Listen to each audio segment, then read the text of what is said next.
Hi, I'm Christopher Warnock, and this video is called The Dream of Alchemy. So, I actually did have a dream about alchemy, but in order to get to the dream, I have to talk about alchemy and I got to talk about dreams. Because we're always dealing with fighting through this incredible incrustation that we always have in our thinking that's caused by atheistic materialism. And we have a very standardized, automatic approach to everything that's been kind of programmed into us by our worldview and by the culture that's and how they approach things.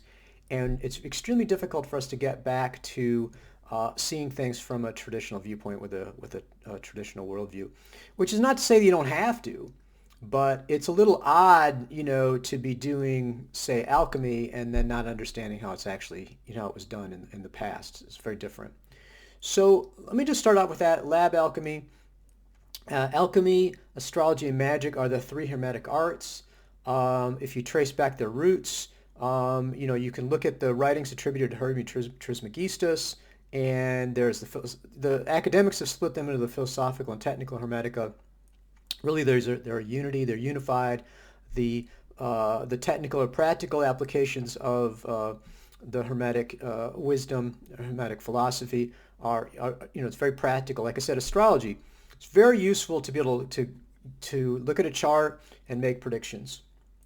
I mean, with a Hori chart, someone can ask me a question. I can look at the chart of the question, and then I can see the answer from that. So super practical, very hands-on, very concrete. But of course, it's an application of spiritual principles.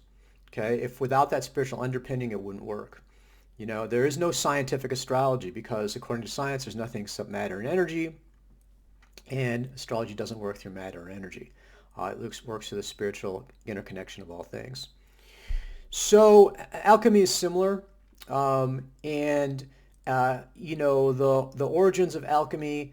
It looks like if you go back to Egypt, and this is like first, second century or previous to that, there was a lot of knowledge of metallurgy.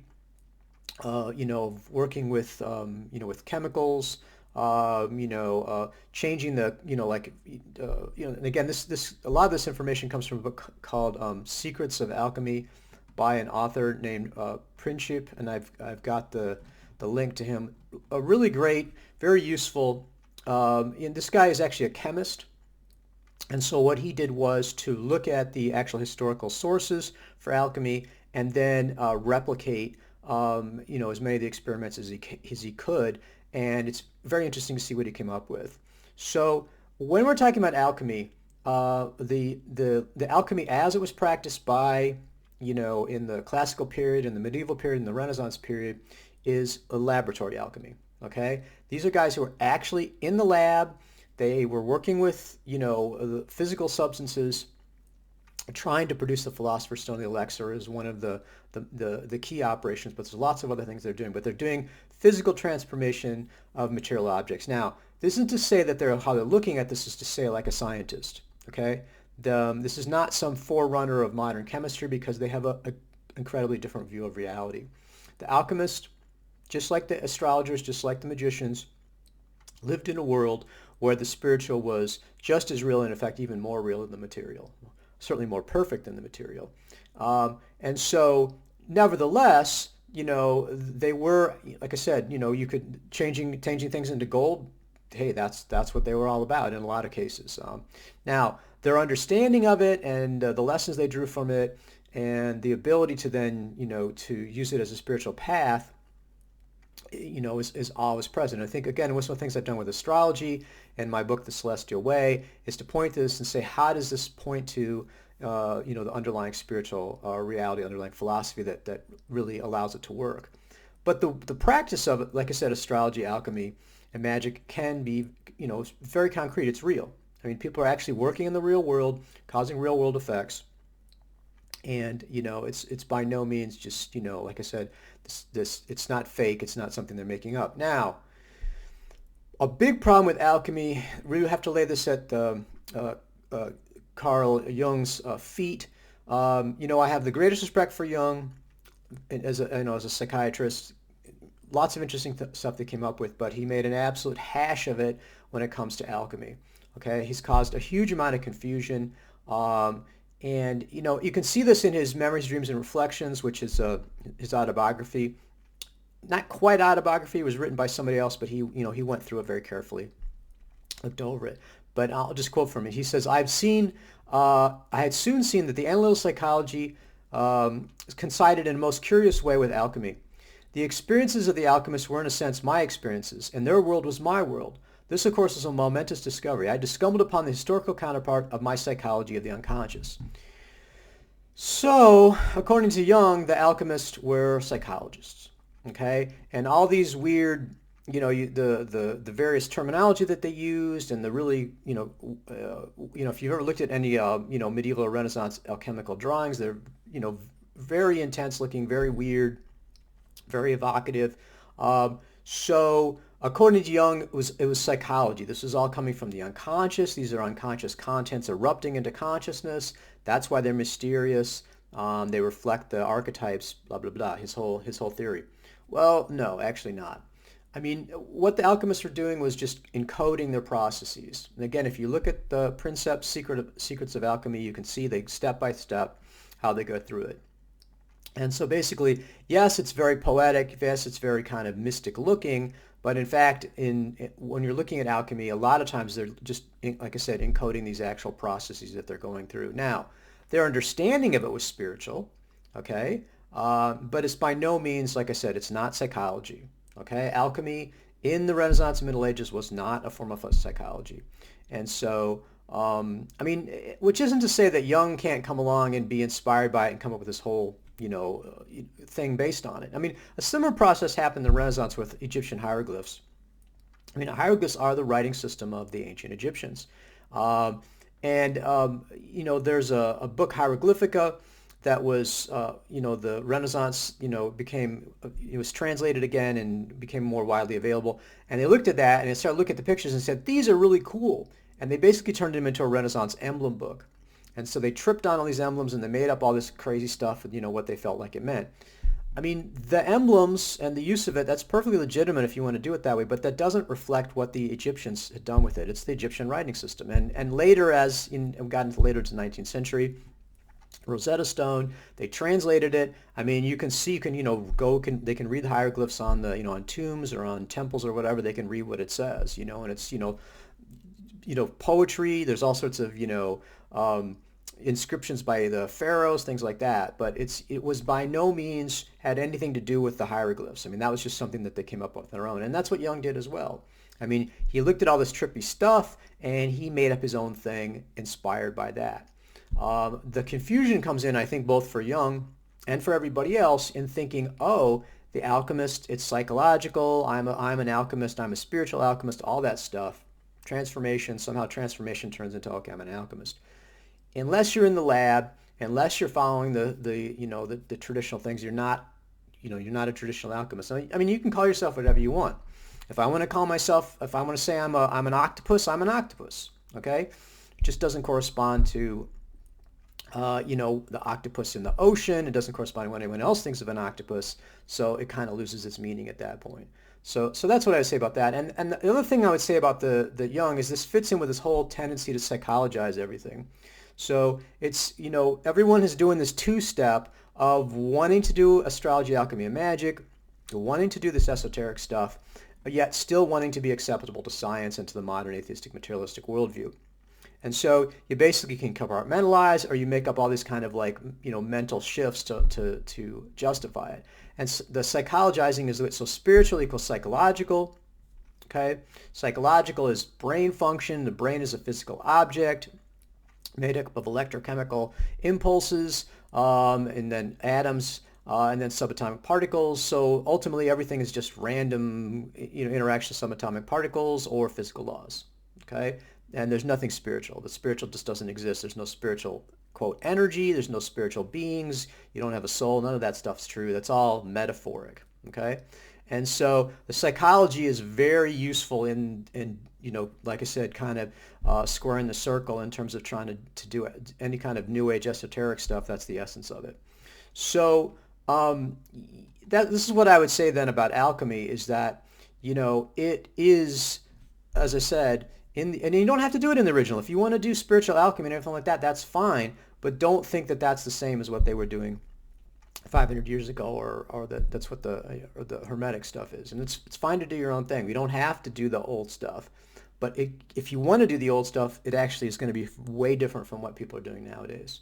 Um, so it's interesting. Picatrix, which is our key source for astrological magic, talks about, it's interesting what it says about, I'll just read this quote to you. It says, you should know that this science, this art basically, is called magic.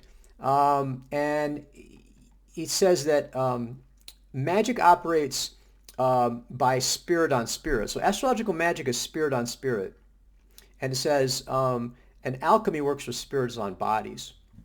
So I think that's very interesting because, a lot of what we're doing in the creation of talismans, and one way to conceive of it is ensouling the talisman. And that certainly fits in with the Corpus Hermeticum. They talk about the creation of statues and, embodying them. And that's very much, if you think of Hindu practice, if you darshan, you're going to a temple. This idea of worshiping idols, it's not at all. You essentially call upon the god to inhabit the statue and to ensoul it and to be present there. And then darshan is the viewing, literally, is what it is. So the thing about alchemy, though, is that we're dealing with the spiritual use of essentially physical transformation of things. And so I think that's very useful. And also the idea that you've got the three Hermetic arts, which are astrology, alchemy, and magic, and they're all connected insofar, like I said, as they're doing practical effects. They're a practical application. You're actually doing something. It's not just philosophizing, but they're supported and they're understood through this philosophy that has a spiritual basis. So let's talk a little about dreams. Now, I already sort of touched on this because I'm saying, psychology. When you think about a dream, again, the modern approach to it is that you're the one who's dreaming, and the body. So you're the body, the ego self body.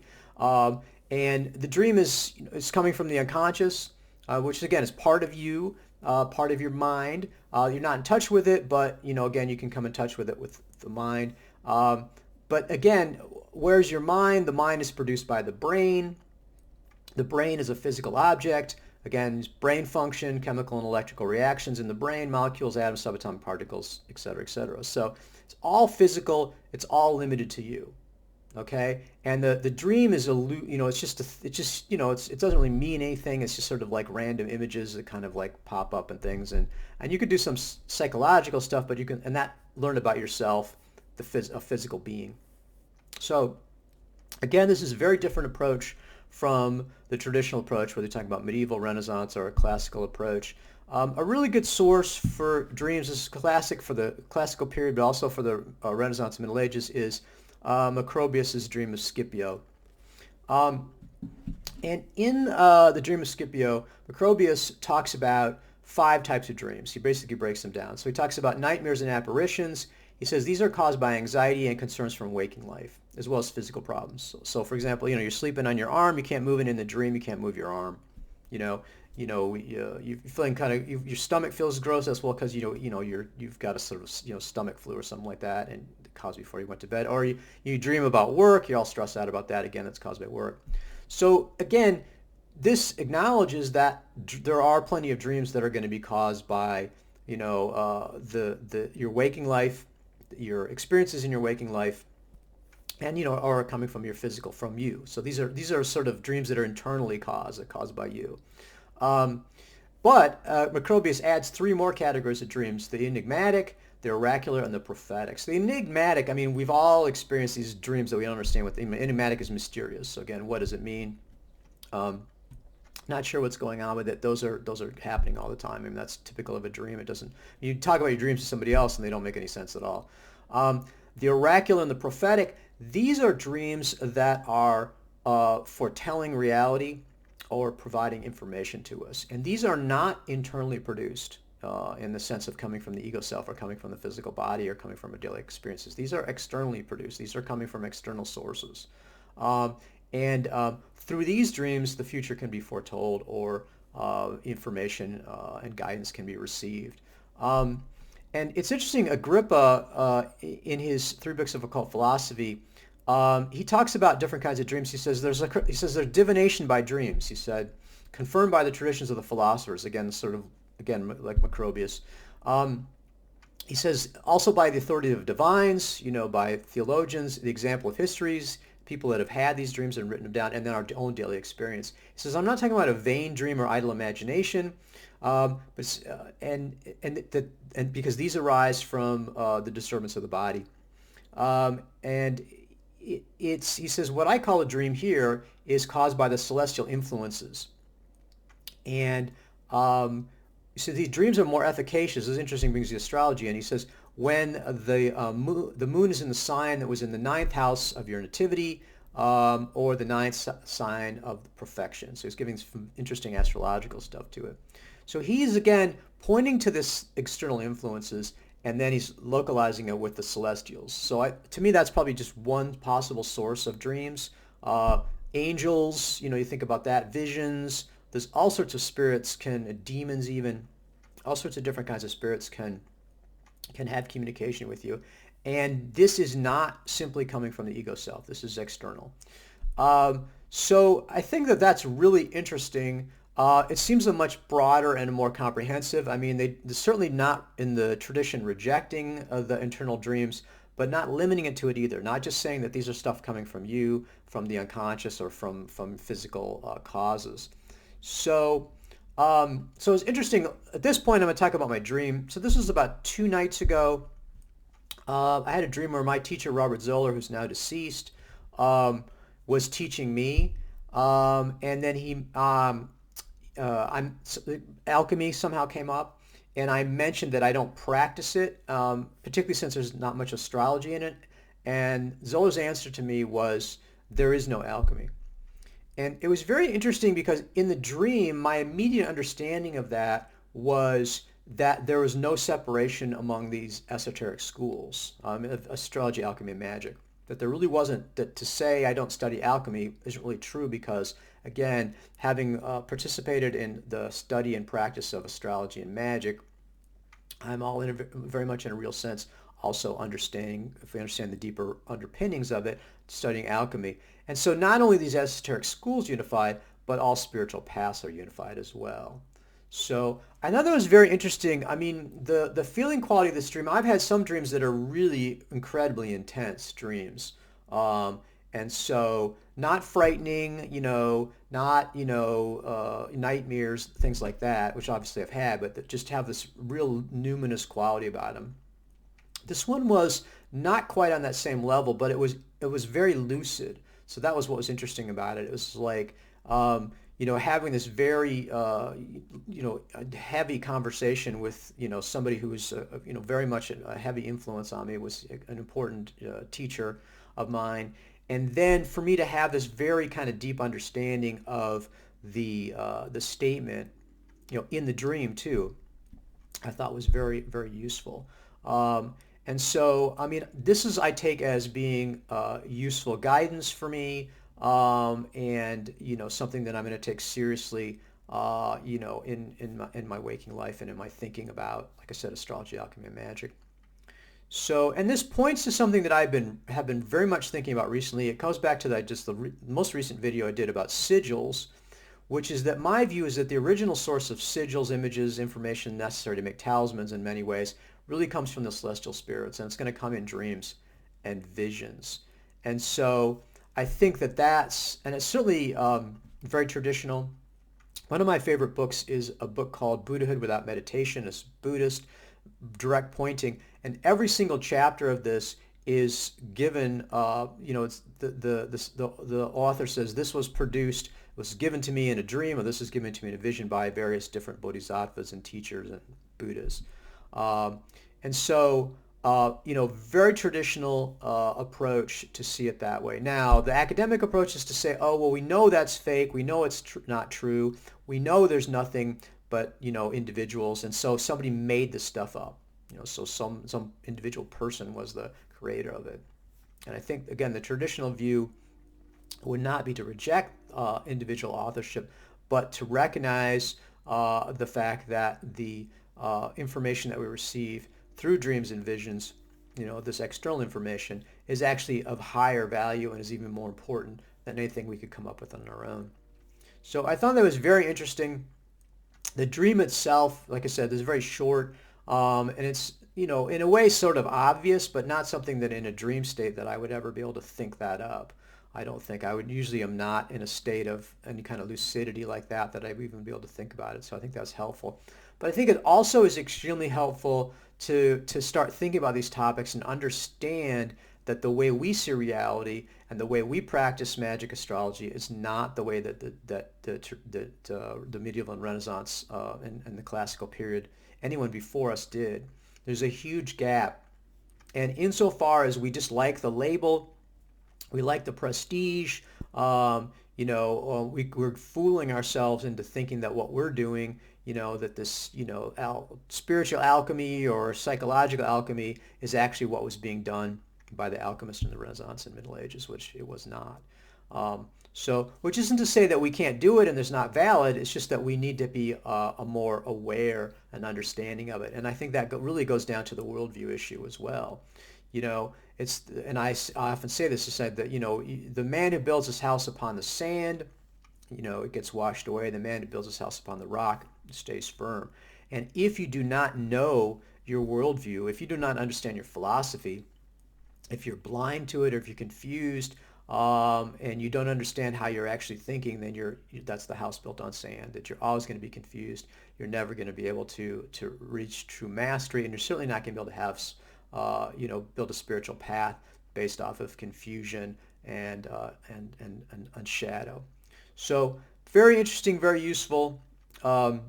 I think that also is sort of, again, it's one thing for me to philosophize about it. It's also, I think, very useful to actually have the dream as well. So I think that this is one of the keys of this, this in 2025 of the way forward, is this combination of the knowledge of the authentic tradition, the having a spiritual worldview that truly is understanding the primacy of the spiritual, and not this confused atheistic materialism, and then also putting back together the practical and the theoretical.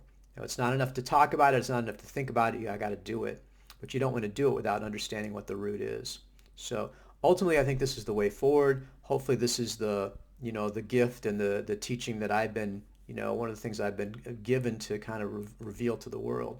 So I hope that's helpful. I hope that's brought up some thought, and I will continue to make videos as the spirits reveal these things to me.